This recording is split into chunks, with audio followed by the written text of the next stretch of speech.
একটি বিয়ের অনুষ্ঠানে গিয়েছিলেন অতিথি হয়ে, কিন্তু কয়েক মিনিটের মধ্যেই সেই আনন্দ ঘন পরিবেশ বদলে যায় রক্তাক্ত মৃত্যুকূপে।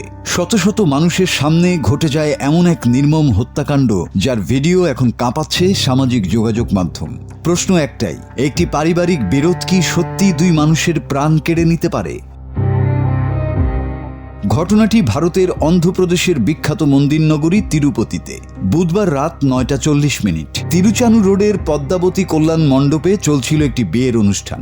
ভেতরে বাজছিল উৎসবের সুর, অতিথিদের ব্যস্ততা আর আনন্দে মুখর ছিল পুরো পরিবেশ। কিন্তু মণ্ডপের ঠিক বাইরেই কয়েক মুহূর্তের মধ্যে নেমে আসে বিভীষিকা। প্রত্যক্ষদর্শীদের ভাষ্য অনুযায়ী হঠাৎ করেই ধারালো ছুরি হাতে একদল ব্যক্তি দুইজনের উপর ঝাঁপিয়ে পড়ে। সবাই কিছু বুঝে ওঠার আগেই এলোপাতাড়ি কোপাতে শুরু করে তারা। রক্তাক্ত অবস্থায় মাটিতে লুটিয়ে পড়েন 50 বছর বয়সী মণিরত্নম রেড্ডি এবং মণিকান্ত। ঘটনাস্থলেই প্রাণ হারান মণিরত্নম, আর হাসপাতালে নেয়ার পথে মারা যান মণিকান্ত। পুরো ঘটনার ভিডিও ইতোমধ্যেই সামাজিক যোগাযোগ মাধ্যমে ছড়িয়ে পড়েছে। পুলিশের প্রাথমিক তদন্তে উঠে এসেছে এই হত্যাকাণ্ডের পেছনের চাঞ্চল্যকর কারণ। মূল অভিযুক্ত সুনীল। অভিযোগ, তিনি কয়েক বছর ধরেই স্ত্রীকে ছেড়ে আলাদা থাকছিলেন এবং পরিবারের কোনো দায়িত্ব নিতেন না।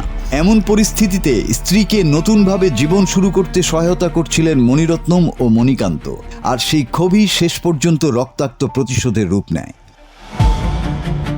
পুলিশ জানায়, বুধবার রাতে সুনীলের শাশুড়ি জানতে পারেন যে তিনি ওই বিয়ের অনুষ্ঠানে এসেছেন। খবরটি পৌঁছে যায় মণিরত্নম ও মণিকান্তের কাছে। তারা সেখানে গিয়ে সুনীলকে থামিয়ে তার স্ত্রীকে এভাবে ফেলে রাখার কারণ জানতে চান। শুরু হয় তর্ক। কিছুক্ষণের মধ্যেই সেখানে হাজির হন সুনীলের ভাই, বোন এবং আরও এক আত্মীয়। পরিস্থিতি দ্রুত নিয়ন্ত্রণের বাইরে চলে যায়। এক পর্যায়ে ধারালো ছুরি বের করে মণিরত্নম ও মণিকান্তের উপর একের পর এক আঘাত করা হয়। আতঙ্কে ছুটোছুটি শুরু করেন বিয়ের অনুষ্ঠানে আসা অতিথিরা। হত্যাকাণ্ড ঘটিয়ে অভিযুক্তরা পালিয়ে যাওয়ার চেষ্টা করলেও পুলিশ শহর ছাড়ার আগেই পুরো চক্রকে আটক করে। বর্তমানে তাদের জিজ্ঞাসাবাদ চলছে। পাশাপাশি সিসিটিভি ফুটেজ এবং প্রত্যক্ষদর্শীদের ধারণ করা ভিডিও বিশ্লেষণ করে ঘটনার প্রতিটি মুহূর্ত খতিয়ে দেখা হচ্ছে। একটি পারিবারিক বিরোধ, কয়েক মিনিটের উত্তেজনা, আর তার মূল্য দুটি প্রাণ। আনন্দের একটি বিয়ের অনুষ্ঠান মুহূর্তেই পরিণত হলো শোকের দৃশ্যে। প্রশ্ন থেকে যায়, রাগ আর প্রতিশোধের শেষ পরিণতি কি কখনো ন্যায় বিচার হতে পারে, নাকি তা কেবল আরও একটি পরিবারের জীবনে অন্ধকার ডেকে আনে? Desk report, Bangla TV.